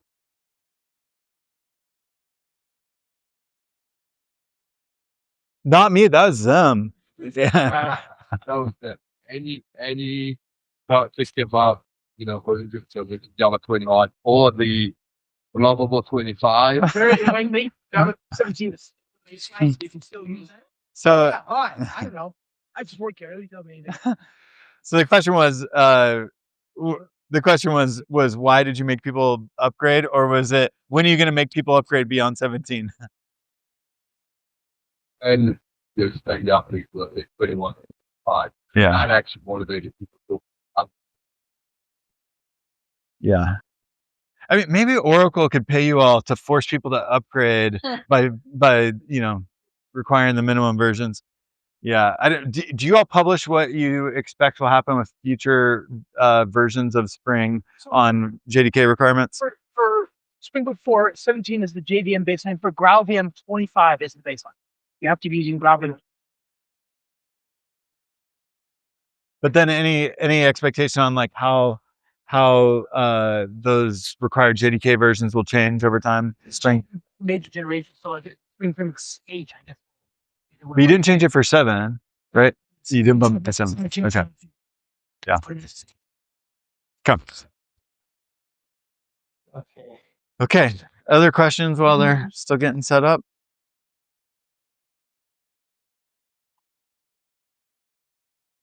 Yeah. Don't blame me yet. Not me. Not me. No. So they can give the history on Spring. I work at Amazon AWS, so I'm not part of that project. I'm just friends with Josh. What was the history of Spring? Like when was Spring founded, and by who? Spring itself Yeah. or AI? Oh, Spring AI or Spring. Oh, okay. Mark is the creator of Spring AI. So Spring AI is just one module within the Spring ecosystem. Why is it? Yeah. The founder of Spring is Rod Johnson. He now interestingly has a project built on Spring AI called Embable, which is for doing agent orchestration. And so while what we showed tonight is good for almost like a request response model, and you can do tool calling and RAG and all that kind of stuff. What if you have a larger agentic system, something like your AI code assistant? How would you build something that complex? Or he has some good examples of like a trip planner. You go into your agent and say like, hey, I'm going here on this date. Help me find good hotels along the way. Help me plot my route on the driving route. And so he spins off all these sub agents that can go do a bunch of tasks with the LLM, go do research, get the results of the research, integrate that in, compile a whole trip, plan for you. And so, so Rod Johnson, creator of Spring Framework, he has the Embable project built on Spring AI for that. Yeah, Frank. No, I'm gonna show lose. All right, what's up? Can't do any better than Yes. gaps, so to speak. Yeah. Okay. Okay, something before you go. Look at that. Yeah. Frank, that's a great question. So when we provide those descriptions, that is prompt engineering, essentially. That is information that is being sent to the LLM that is trying to guide the LLM in some way.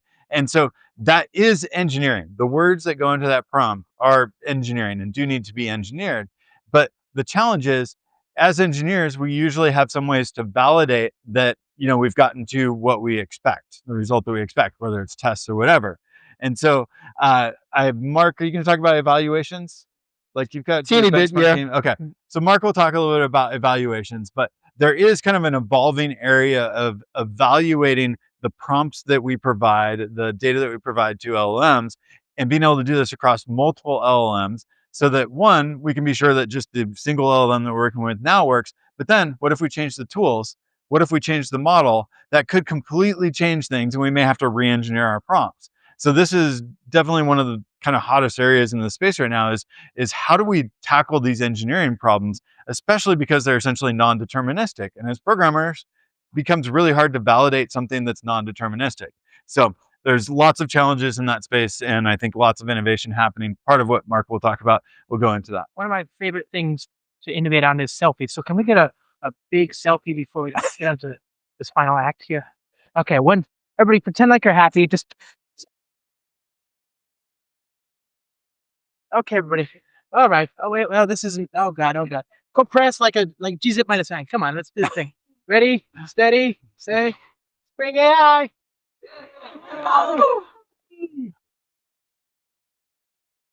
Thank you. You should see his coffee table book. Yes.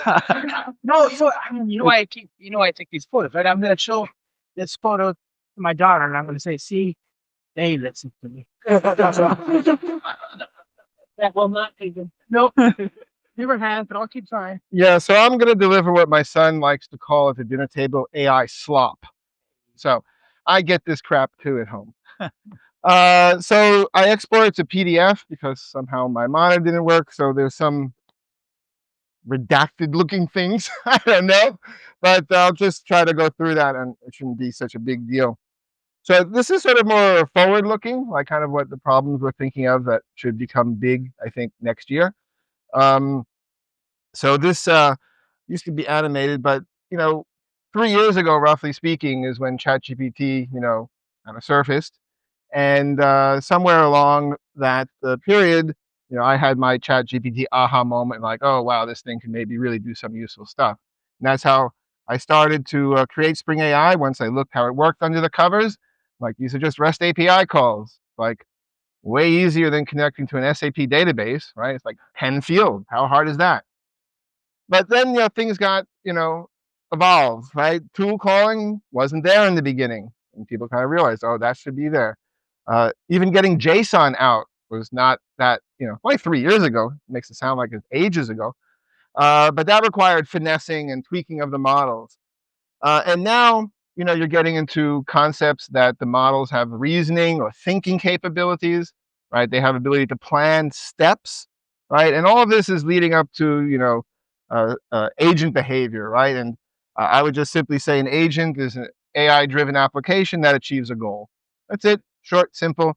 Put that on your definition list for a coffee table conversation. And one thing that's incredible, you can find this guy, Simon Willison. Yeah, he's a British guy. He likes to get all the spreadsheets of all the models and basically calculate Moore's law, right? And right now, it's unbelievable. You're joking, it costs like 0.2 cents to make your calls. But, Moore's law is 2 times every 18 months, right?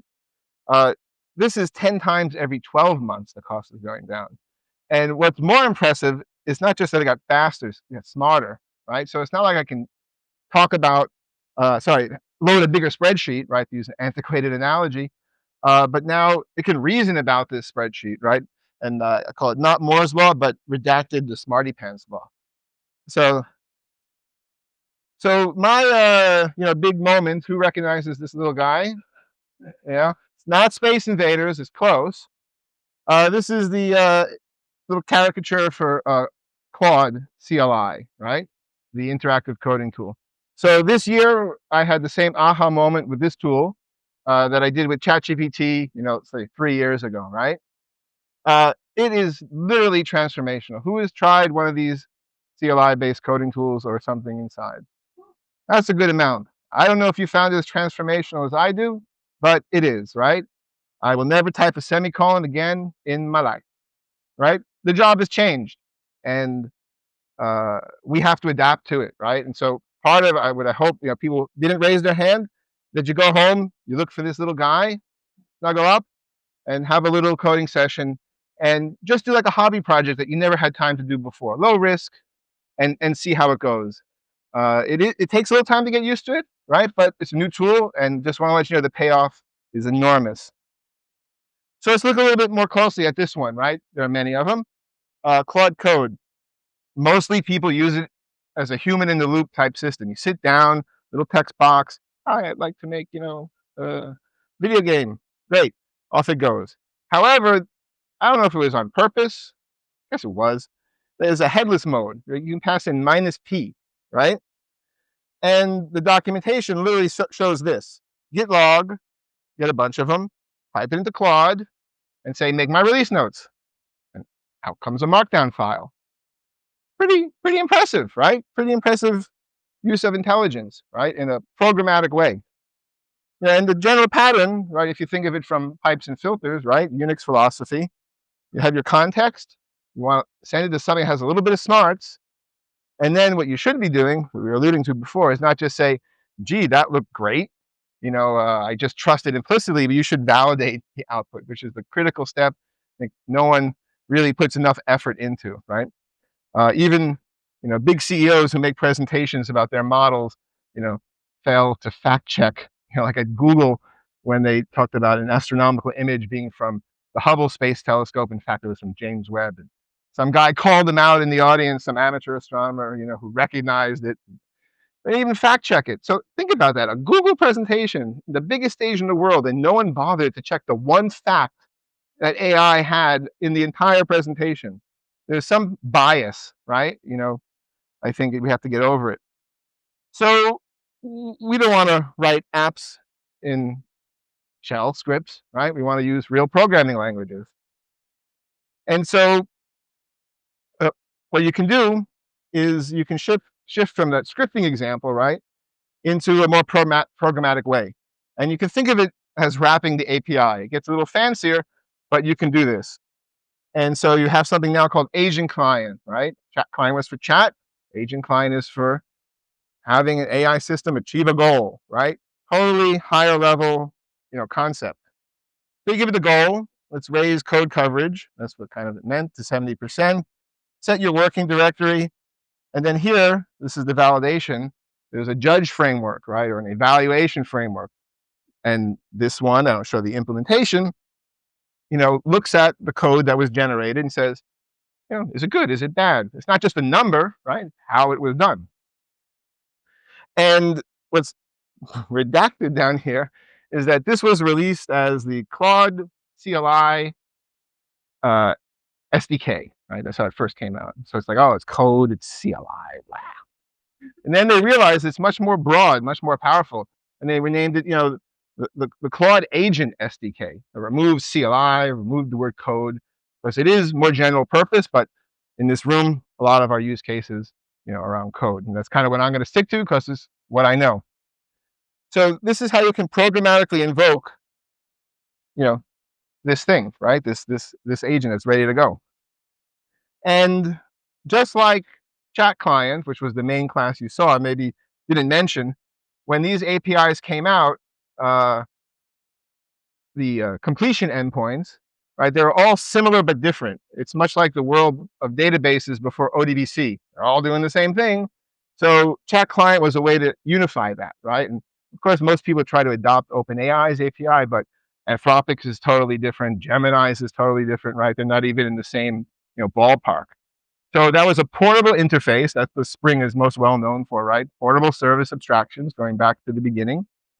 And we just apply that lightweight integration here again.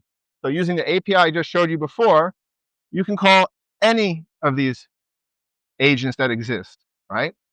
And there's like about a dozen of them. Every major vendor has one. And most likely in your enterprise, if you've partnered with some AI company, they make a tool, right? OpenAI does, Google does, Anthropic does, Microsoft does, GitHub does, right? There are also, I think, AMP is from SourceGraph. There are some open source ones. And, we'll get into a bigger picture later. You can plug in your own thing if you've built an agent up from scratch. But really what I want to focus on is using these tools in a programmatic way. And so what this project is, Spring AI Agents, it's not just a CLI wrapper, although that's the enabling component, right?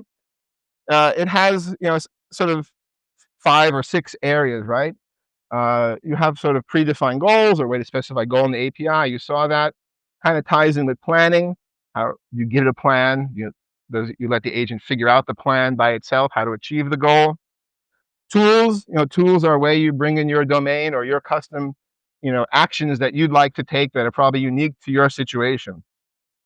And then the AI, in this case, the agent, can reason about when to call them, just like we saw with the pet adoption case. Context, super important, right? When you're using these tools, one of the best things you can have is if you're doing something repetitive, right? Like I want to increase code coverage. I want to do a PR merge. I want to have more information with a chatbot about a project. You can literally dump information in the file system and say, this is the stuff you need to help figure out this problem. And these tools are usually very good. When you start them up, there's a command, something called /init or something similar to that, which peruses your code base and basically writes an AI README. In the case of Claude, this file is called ClaudeMD, and it has everything in it, like how to build, how to test. And over time, you basically treat that like the file of a virtual developer who knows how to manipulate and understand the code base, even including the design. And we'll see an example of that in a minute. Judges, trust but verify. How do you know this thing really did what you say it did? And this was a big point for me, going through the conference circuit. I wish it was a concert circuit. Endless numbers of people getting up on a stage saying, here's this framework, isn't it great? And then you say, does it really work? And they're like, it looks so cool, it must work, right? You're like, oh, show me it working. Not in your fabricated, toy example. And then usually the conversation starts to be, that's nice, Mark. I'm going to go talk to those other guys. So it's super important to understand, is it really achieving what we want? And if it's not, how do you iterate to get it to achieve what you want and fine tune things? And last but not least, sandboxes. These CLI tools usually, sounds crazy, but we're just accustomed to it. They can RM-F your machine. They're on your local machine. You hope they don't. You hope they're engineered well, but they could. They're local. The big advantage of that is just think about how many things you have set up on your machine that if you had to reproduce it in a Docker container, it would take you ages. Probably you couldn't even do it in some environments and jobs, right? So local is a great first experience. But if you want to scale, right, if you have agents that are doing work 24/7, they're not going to run on your laptop 24/7. You need to run them somewhere. So sandboxes, another sort of runtime, let's say, is overkill, right? Runtime. So this is kind of like how it flows together, more or less. You have goals, you give it clear objectives, maybe you give it a plan in the goal, kind of a little bit of a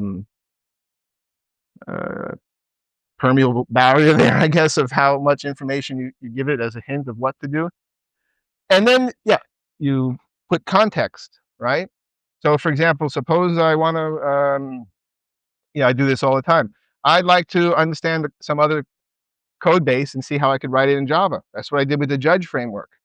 So the context was literally all the Python frameworks that had Judge. And I said, look in there, right? Figure this out. Then you send it to agent client. This is where it all comes together. You give it the tools, the files, maybe check out Git repos. You execute it. The Judge verifies what happened. And then, you get a result and hopefully you're happy with it. So I wanted to make this accessible. There's a lot of these things out there that are not very accessible. So for example, the code coverage agent.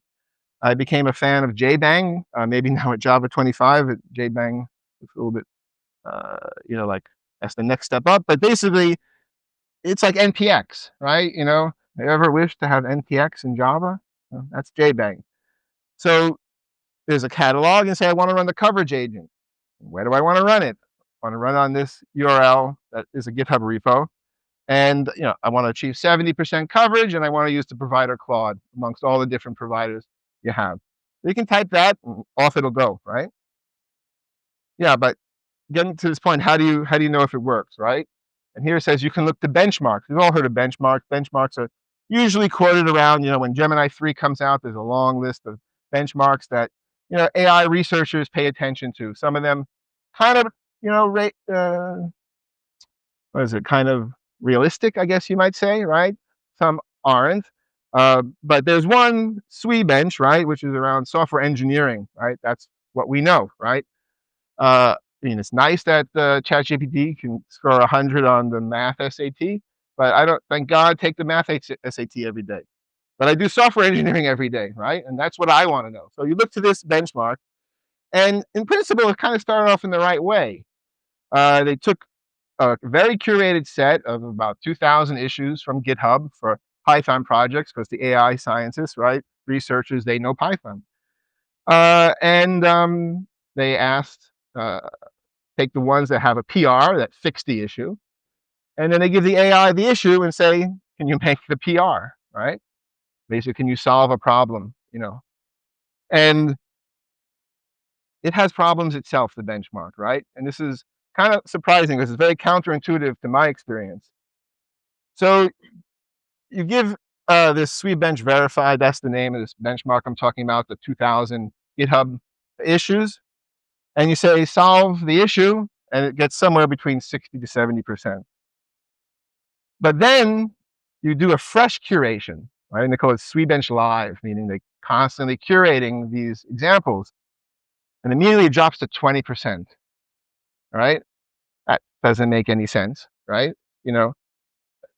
Who can claim intelligence one day, getting an A, and then the next day you get an F on presumably same type of problem. And the same thing, these are Python examples, right? And there's a benchmark called Polyglot. So you can say, yeah, this kind of proved the same thing, right? But then they switched to Java and it was 7%. And I was like, there's no way this is 7%, right? There's something fishy going here, right? So you really can't look to these benchmarks for your day-to-day kind of software development understanding. It's a nascent field and it's going to grow. So, what's missing, right? A couple of things, right? It's only one topic, right? As software developers, we do so much more than just, merge PRs, although that's a big part of it.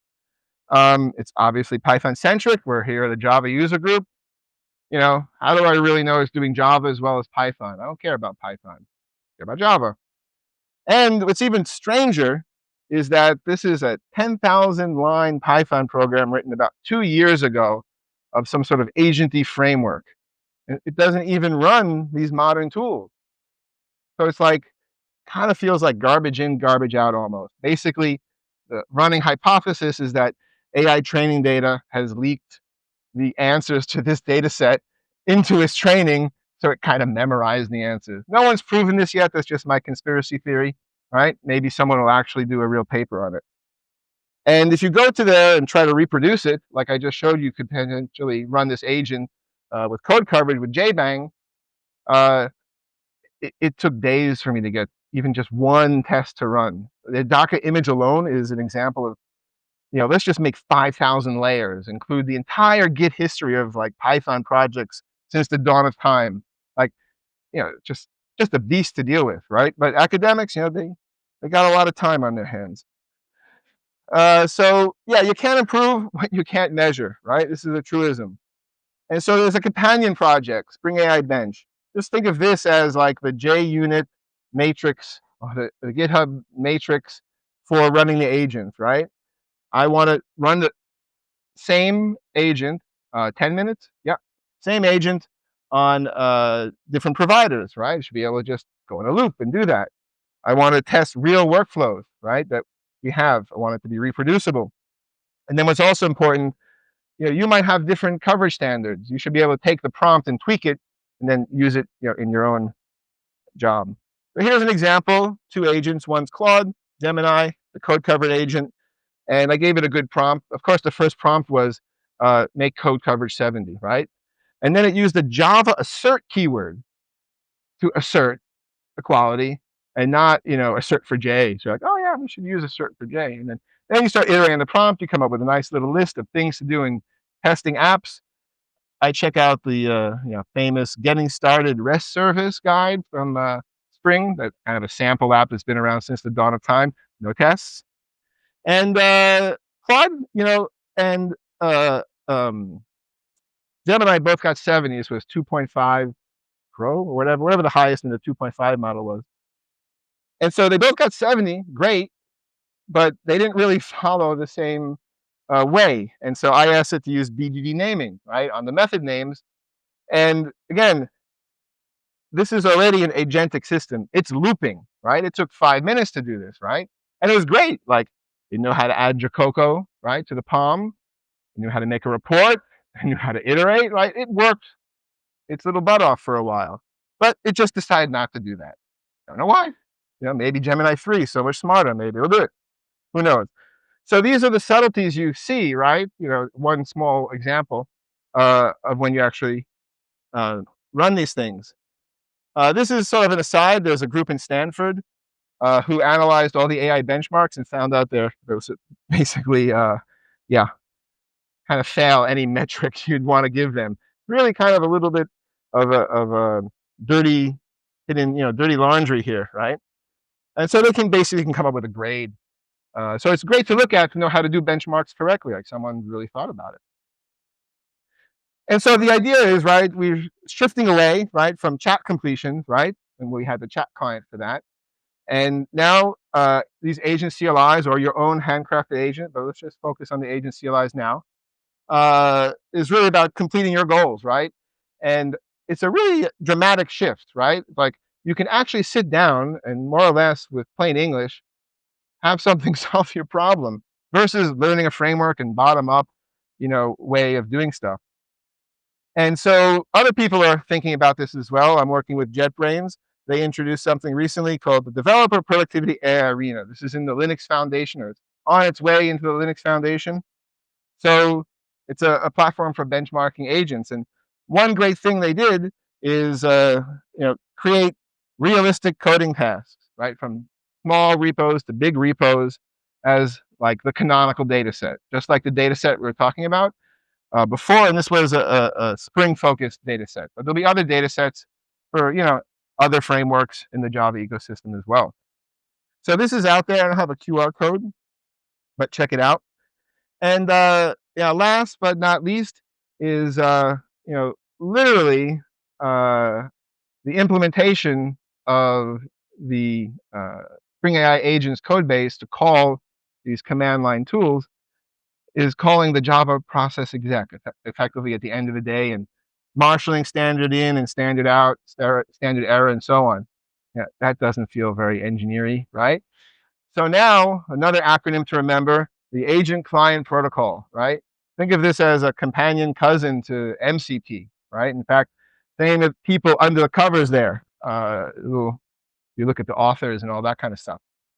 So what this does is it removes you having to, call process exec and gives a JSON, RPC style contract of stuff you send and come back, and it's well structured. And what's great, it's sort of a tangent, and I'm sort of abusing it in a way. It was meant to solve the N-by-N problem with IDE. Everyone has a different plugin mechanism. How do you talk to your agent?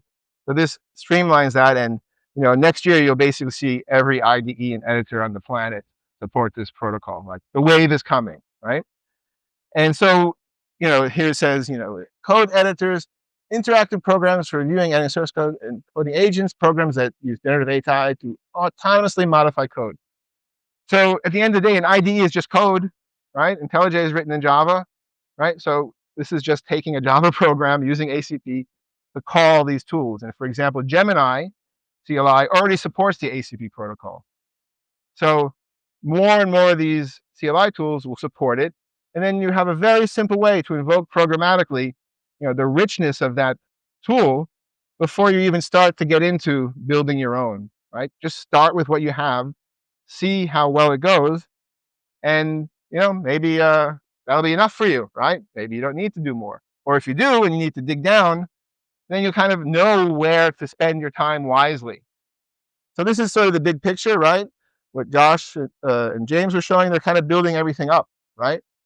And then you get to the point, well, you have tools and you have MCP, maybe you have multiple agents all talking to each other, you have fancy memory, other frameworks that, trying to do agentic-like things. But then, the cream on top is really just this. Just call into it. And, that's, I think, the key message here, to sort of shift the thinking to not worrying about the frameworks, right? But just using these tools to solve your problem and, cutting out the middleman. So this is, some QR codes if you're going to take a picture. There's, docs and all that kind of stuff. And thanks for the time. It's a pleasure coming here.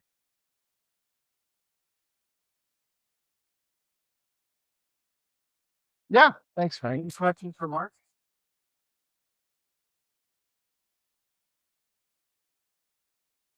Yeah.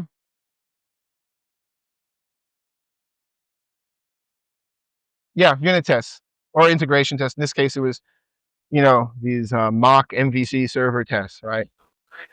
That's what class with the owner, but to create the integration test, we have to Yeah, I mean, depends. There's a spectrum, right? There's a unit test that says your calculator 2 + 2 = 4. Then there's integration tests with Redis, and you can spin that up in test containers. Then there's integration tests with your 5 distributed system. So yeah, it's a spectrum, right?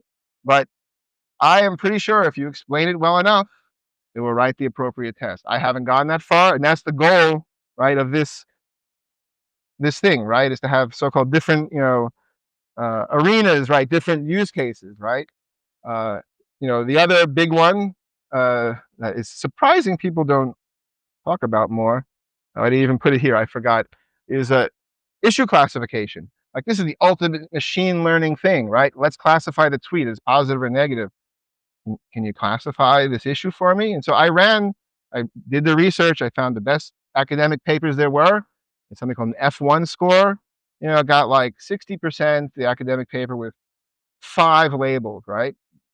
Without much work, I had, these agents come up and reproduce the whole paper, right? Then use it on the Spring AI repo itself that shockingly has 120 labels. And a lot of them are not even a process label, like waiting for triage, right? That's not a real category. And then it crushed it. It got like on 19 or 20 labels, got 100% F1 score. The average was like 81. This was like from 2 days work, right? It's already, crushing the academic papers, right? So there's a lot of untapped potential here. If AI development stopped tomorrow, it would take years for us to mine even what's currently here, right? And use it to our fullest advantage. And it's only getting faster, right? It's only been 3 years. Next year, I don't know what I'll be saying, right? Probably a hologram here. So yeah, that's the long answer, but yeah, thanks for asking the question. Great. Thanks, Mark. Thanks, James. Thanks, Josh. Thanks, Lev. Thank you, Terrace Guy. We'll see you on December 4th. Oh, that's right. So thank you. Free audio post-production by alphonic.com.